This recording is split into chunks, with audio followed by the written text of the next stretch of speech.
اعوذ باللہ من الشیطان الرجیم، بسم اللہ الرحمن الرحیم۔ گلفام درباکر اپنے یوٹیوب چینل ذکر و عرفان 5/12 سے آپ سے مخاطب ہے۔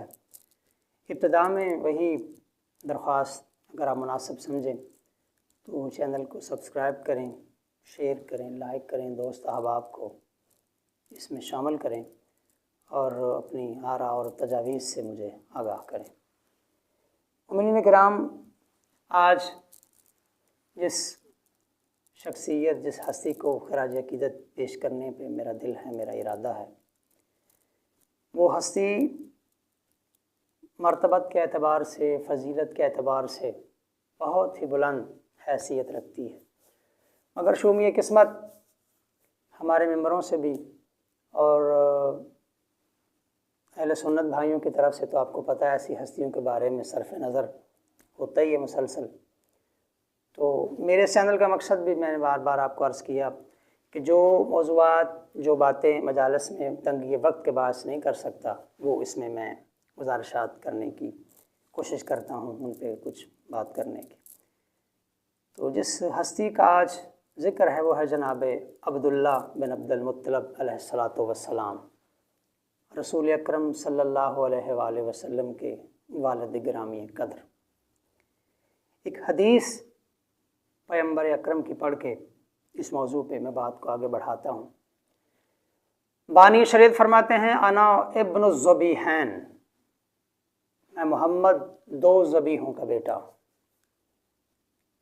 ایک ذبیح تو آپ کو پتہ ہے، ذبیح اللہ، جن کا لقب ہے حضرت اسماعیل علیہ الصلاۃ والسلام، جنہیں حضرت ابراہیم علیہ الصلاۃ والسلام نے اللہ کے حکم پہ چھری کے نیچے رکھا اور وہ ذبیح اللہ کہلائے۔ دوسرے ذبیح والد گرامی قدر جناب عبداللہ مراد ہیں اس سے۔ اس کا مختصر پس منظر یہ ہے کہ بیضۃ البلد امیر عرب سید القوم جناب عبد المطلب علیہ الصلاۃ والسلام کے مختلف بیویوں سے 9 بیٹے تھے۔ تو اللہ کی بارگاہ میں جناب عبد المطلب نے منت مانی، دعا کی کہ میرے اللہ مجھے 10 بیٹے کر، میرے بیٹے 10 کر دے، میرے بیٹوں کی تعداد 10 ہو جائے۔ تو میرے اللہ، میرا وعدہ ہے ان 10 بیٹوں میں سے ایک بیٹا میں تیری راہ میں قربان کر دوں گا۔ تو اللہ نے عین اسی مخدومہ مخدرہ کے بطن اطہر سے، کہ جس سے جناب ابو طالب دنیا میں آئے تھے، یعنی جناب ابو طالب اور جناب عبداللہ، حضرت علی علیہ الصلوۃ والسلام کے والد، رسول اکرم کے چچا، اور جناب عبداللہ، یہ جناب عبد المطلب کی ایک ہی بیوی، یعنی ایک ہی ماؤں کے بطن سے یہ 2 شہزادے، 2 عظیم ہستیاں اس دنیا میں تشریف لائیں، ان کا نزول ہوا، ظہور ہوا، جناب عبداللہ۔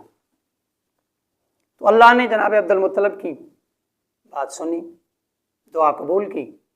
ایسے کیسے ہو سکتا تھا کہ کلید بردار کعبہ، جی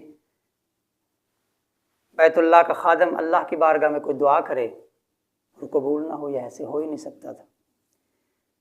اللہ نے جناب کو ایک اور بیٹا عطا کر دیا، جس کا نام جناب عبد المطلب نے عبداللہ رکھا۔ یہاں رک کے ایک تلخ بات جو مسلمانوں نے مشہور و معروف کر رکھی، اس پہ ذکر کرنا میں مناسب سمجھتا ہوں کہ مسلمان بھائیوں میں، ہمارے مسلمانوں کے اندر ایک گروہ ہے، ایک جماعت ہے، جن کا نقطہ نظر یہ ہے کہ رسول اکرم کے اعلان نبوت سے پہلے جو ہستیاں بنو ہاشم سے، حضور کے آباء و اجداد میں سے دنیا سے چلی گئیں، ان کے ایمان کے بارے میں وہ شکوک و شبہات کا اظہار کرتے ہیں کہ جناب عبداللہ، جناب عبد المطلب اور بی بی آمنہ تک، رسول اکرم کی والدہ گرامی قدر، ان کے بارے میں بھی ہمارے مسلمان بھائی وہ تردد کا شکار ہیں، تذبذب کا شکار ہیں، بلکہ بعض تو گستاخی کی حد تک جا کے ان کے معاذ اللہ استغفر اللہ کفر پہ ہونے پر دلائل دیتے ہیں۔ تو میں تو یہاں کہا کرتا ہوں، جہنم میں جائے ایسی امت کہ جو شافی امت کے والدین کے بارے میں یہ عقیدہ رکھے اور خود کلمہ پڑھ کے جنت میں جانے کا امید رکھے، حوصلہ رکھے، دعا کرے، امیدوار ہو، تو ایسی امت پہ تو کیا کہا جا سکتا ہے اس کے بارے میں۔ اللہ نے جناب عبد المطلب کو جناب عبداللہ جیسا چاند عطا کر دیا۔ اب جناب عبد المطلب کو اپنی وہ منت یاد آئی کہ 10 بیٹے، ان میں سے کسی ایک کو قربان کرنا ہے۔ اب جناب عبد المطلب نے کیا اپنے 10 بیٹوں کے نام لکھ کر ان میں سے قرعہ ڈالا، تو قرعہ جب نکالا گیا تو جناب عبداللہ کا نام آیا کہ ان 10 میں سے جناب عبداللہ کو قربان کیے۔ جناب عبد المطلب نے چونکہ اللہ سے وعدہ کیا تھا تو ایسا ہو ہی نہیں سکتا کہ ہاشمی اللہ سے وعدہ کرے، وعدے کے خلاف کرے۔ جناب عبد المطلب نے جناب عبداللہ کا دامن پکڑا، ہاتھ میں چھری لی اور دادا ابراہیم کی سنت پہ چلتے ہوئے جناب عبداللہ کو اللہ کی راہ میں ذبح کرنے کے لیے، قربان کرنے کے لیے نکلے کوہ ابو قبیس کی طرف، مکہ کی باہر وادی کے اندر، اور اعلان کر دیا کہ میں اپنے بیٹے کو اللہ کی راہ میں قربان کر رہا ہوں۔ ادھر یہ اعلان کرنے کی دیر تھی، ادھر تمام ہاشمی مزاحم ہوئے، کوئی جناب عبد المطلب کے پاؤں میں ہاتھ رکھ رہا ہے، کوئی دامن پکڑ رہا ہے، کوئی منت سماجت کر رہے ہیں کہ سید القوم امام العرب اتنا خوبصورت بچہ، آپ نے دعاؤں سے مانگا، کہا اس کے نام کا قرعہ نکل آیا ہے، تو وہاں مشورہ دیا گیا کہ قرعہ ایک مرتبہ اور نہ ڈال لیا جائے۔ جناب عبد المطلب فرماتے ہیں وہ کیسے؟ تو مشورہ دیا گیا جناب عبد المطلب کو کہ 10 اونٹ ایک پرچی پہ لکھے جائے، ایک کاغذ پہ لکھے جائے، ایک طرف جناب عبداللہ کا نام لکھا جائے۔ قرعہ نکالا گیا، پھر جناب عبداللہ کا نام نکل آیا، پھر 10 اونٹ اور بڑھا دیے گئے، 20 کر دیے گئے، پھر جناب عبداللہ کا نام، کرتے کرتے 100 اونٹوں تک ایک طرف جناب عبداللہ، ایک طرف 100 اونٹوں کا نام لکھا گیا۔ تب آخر میں جا کے 100 اونٹوں کا وہ قرعہ نکل آیا۔ اس طرح جناب عبداللہ اللہ کی راہ میں 100 اونٹ قربان کر کے جناب عبداللہ کو بچا لیا، اور اسلام کو ایسا پسند آیا جناب عبد المطلب کا یہ عمل کہ اسلام نے دیت کا جو قانون تھا وہی مقرر کر دیا جناب عبد المطلب کے اس عمل پہ، اگر کوئی کسی کو قتل کرے تو 100 اونٹ اس کی دیت ادا کرے، ورنہ قصاص کی صورت میں قتل کا بدلہ قتل۔ بچپن اور لڑکپن جناب عبداللہ کا انتہائی خوب روح، ایک تو اللہ سے دعاؤں میں مانگا ہوا، ایک نور مصطفیٰ کا حامل، ایک عبد المطلب کی دعاؤں کا نتیجہ، انتہائی خوبصورت، یعنی فخر یوسف۔ بلکہ جناب عبداللہ کا لقب تھا مصباح الحرم، کعبے کا چراغ۔ یہ جناب عبداللہ کا لقب تھا مصباح الحرم۔ جوانی کی دہلیز تک پہنچتے گئے تو عجیب و غریب واقعات جناب عبداللہ کے ساتھ رونما ہوتے رہے، اور روز جناب عبداللہ واپس آتے اور اپنے والد گرامی قدر جناب عبد المطلب کو کہتے، بابا آج عجیب واقعہ میرے ساتھ پیش آیا، بابا جو میری پیشانی میں نور ہے نا، میں مکہ سے باہر نکلتا ہوں، وہ نور میری پیشانی سے نکل کے آسمان کی طرف جاتا ہے، بابا آسمان کھل جاتا ہے، میرا نور اس آسمان کے اندر داخل ہو جاتا ہے، پھر آسمان مل جاتا ہے، پھر نور واپس آ کے میری پیشانی میں پھر آ کے پیوست ہو جاتا ہے، بابا میں دھوپ میں مکہ سے باہر نکلتا ہوں تو آسمان سے بادل کا ایک ٹکڑا میرے اوپر سایہ کر دیتا ہے، سورج کی تمازت بابا مجھے کبھی محسوس ہی نہیں ہوئی۔ پھر جناب عبداللہ نے ایک دن کہا، بابا آج ایک اور عجیب کام ہوا، بابا میں جب مکہ کی زمین پہ چلتا ہوں، میں قدم اٹھاتا ہوں تو زمین اٹھ کر میرے قدم کا بوسہ لیتی ہے، زمین میرے سامنے ہموار رہتی ہے، زمین اچھل کر میرے پاؤں کا بوسہ لیتی ہے۔ بابا ایسا عجیب واقعہ آج میرے ساتھ ہوا۔ اگلے دن جناب عبداللہ نے کہا، بابا ایک سوکھے درخت کے نیچے میں بیٹھا تھا، میں نے نگاہ اٹھا کے دیکھا تو وہ سرسبز و شاداب ہو گیا، اس پہ کھجوریں تک نکل آئیں۔ بابا میں وہاں سے اٹھا، چند قدم آگے گیا تو درخت پھر سوکھ گیا۔ بابا آج میرے ساتھ واقعہ ہوا، جب میں مکہ کی وادیوں میں نکلا، بیت اللہ کے قریب سے گزرا تو میرے کان میں ملائکہ کی سرگوشی آئی، اے حامل نور محمد مصطفیٰ، اللہ ملائکہ اور انبیاء ما سبق کی طرف سے آپ کو سلام کہتا ہے۔ یہ جناب عبداللہ علیہ الصلوۃ والسلام کا لڑکپن اور جوانی تک پہنچنے تک کے مختصر سے واقعات ہیں۔ ہر وقت جناب عبداللہ جناب عبد المطلب کے ساتھ رہتے، ہر وقت انہیں چومتے رہتے۔ جوانی کی دہلیز پہ پہنچے جناب عبداللہ تو امیر کبیر رئیس گھرانوں سے رشتے آنا شروع ہوئے۔ صاحب یاسر المکان نے لکھا ہے جناب عبداللہ کے رشتے اس طرح آتے جیسے کسی خوبصورت دوشیزہ کے رشتے آتے ہیں جناب عبداللہ کے لیے۔ اور یہاں ایک واقعہ علماء نے لکھا ہے جو میں نے پڑھا ہے، وہ آپ کی نظر کرتا ہوں۔ سفر میں جا رہے تھے جناب عبداللہ جناب ابو طالب کے ساتھ، جناب عبد المطلب کے ساتھ ایک جگہ ٹھہرے ہوئے تھے۔ دور ایک قبیلہ ٹھہرا ہوا تھا، پیشانی کا نور اس قبیلے تک پہنچا تو اس قبیلے کے سردار کی بیٹی، اس نے جو ہی جناب عبداللہ کو دیکھا تو پیغام بھیجا کہ میں اس شہزادے کی کنیزی میں آنا چاہتی ہوں، میں شادی کرنا چاہتی ہوں۔ جناب عبد المطلب مسکرائے، کہا راہ چلتے ہوئے شادیاں کرنا ہاشمیوں کا شیوا نہیں ہے، ہم سفر میں ہیں،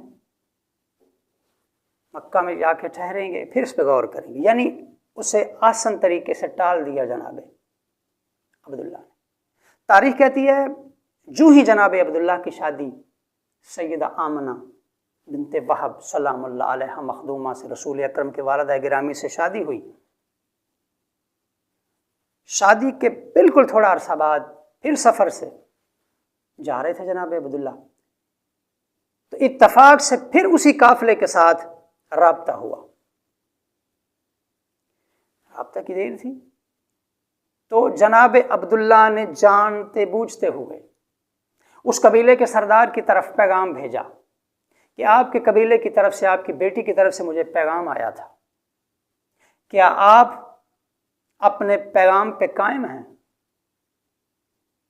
تو جو ہی اس قبیلے کے سردار نے دیکھا، اس قبیلے کے سردار کی بیٹی نے دیکھا تو انہوں نے کہا نہیں، اب ہم اپنے ارادے سے پیچھے ہٹ گئے۔ کہا کیوں؟ کہا جب پہلے آپ ملے تھے آپ کی پیشانی میں ایک نور تھا، وہ نور لگتا ہے اپنے اصل مقام کی طرف منتقل ہو چکا ہے۔ ایک واقعہ تاریخ نے لکھا تھا، میں نے منو ان آپ کی خدمت میں عرض کر دیا۔ جناب عبداللہ کی جب شادی بی بی آمنہ کے ساتھ ہوئی تو ایک حیرت انگیز واقعہ، ایک حیرت انگیز نقطہ میرے مطالعے سے گزرا ہے کہ عرب کے امیر کبیر رئیس گھرانوں کی 200 عورتوں نے جناب عبداللہ کے فراق میں خودکشی کر لی۔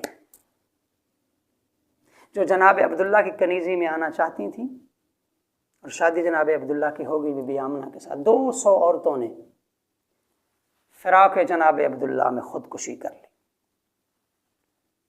اسے تقدیر کا کرنا کہیے، مشیت خداوندی کہیے، قسمت رسول کہیے کہ رسول اکرم صلی اللہ علیہ وآلہ وسلم کی دنیا میں آمد سے چند مہینے پہلے، 3 مہینے پہلے یا 4 مہینے پہلے، تھوڑا عرصہ پہلے، چند مہینے پہلے جناب عبداللہ اس دنیا سے چلے گئے، وفات پا گئے۔ مکہ اور مدینہ کے درمیان شہراء کے اوپر ایک جگہ ہے جسے دار النابغہ کہا جاتا ہے، وہاں جناب عبداللہ کا مدفن ہے۔ جناب عبداللہ کی دنیا سے جانے کے بعد بی بی آمنہ بنت وہب نے ایک مرتبہ جناب عبد المطلب سے اجازت لی، کچھ کنیزوں کا ساتھ لیا، ساتھ لے کے جناب رسول خدا کو ساتھ لے کے اسی دار النابغہ میں قبر جناب عبداللہ پہ بی بی نے 1 مہینہ گزارا، اللہ کی عبادت کی، تسبیح کی، جناب عبداللہ کے فراق میں گریہ کیا، جناب عبداللہ کو یاد کیا۔ 1 مہینے تک۔ واپسی میں بی بی آمنہ سلام اللہ علیہ علیل ہوئی، بیمار ہوئیں اور مقام ابوا کی جگہ پر ان کی وفات ہو گئی۔ آج بھی مقام ابوا پہ بی بی آمنہ بنت وہب کی قبر مبارک ہے جو بے سر و سامانی کے عالم میں ہے۔ یہ عالم اسلام کے لیے، مسلمانوں کے، ہم سب کے لیے بڑا لمحہ فکریہ بھی ہے اور تکلیف دہ امر بھی ہے، لیکن کیا کریں، کرتا دھرتا وہاں کے سعودی حکمران ہیں۔